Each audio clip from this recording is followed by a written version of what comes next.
राष्ट्रीय राजनीति में शख्सियतों की टकराहट बेहद अहम मोड़ पर पहुंच गई है। एक तरफ नरेंद्र मोदी हैं जो केंद्रीय राजनीति में अपनी महत्वाकांक्षाएं पूरी करने के लिए कदम दर कदम आगे बढ़ रहे हैं।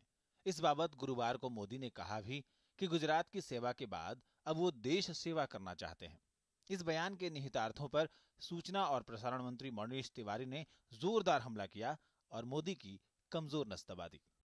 गुजरात के मुख्यमंत्री के बयानों पर कभी कभी बहुत चिंता होती है।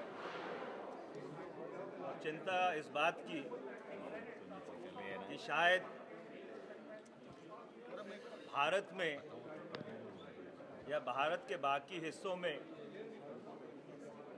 उनकी वही करने की मंशा ना हो जो उन्होंने गुजरात में 2002 में किया।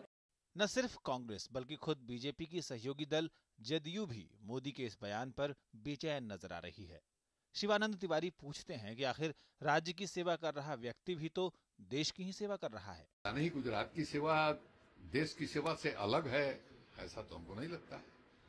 अब नीतीश कुमार बिहार की सेवा कर रहे हैं तो बिहार के जरिए वो देश की ही सेवा कर रहे हैं। अब दिल्ली पर नजर तो बहुतों की है। दिल्ली तो माने ऐसी महबूबा है कि हर आदमी चाहता है कि वो हमारे बगल में बैठे हैं, हम उसके बगल में बैठे।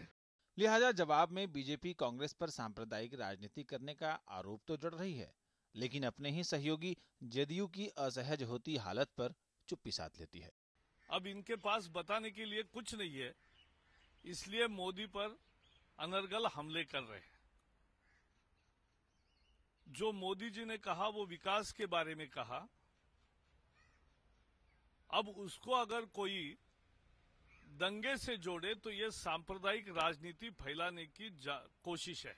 बीजेपी संसदीय बोर्ड में मोदी की वापसी को राजनीति के जानकार अहमदाबाद से दिल्ली के सफर की शुरुआत मान रहे थे। इस बात की पुष्टि खुद मोदी ने भी गुरुवार को एक किताब के विमोचन के दौरान कर ही दी।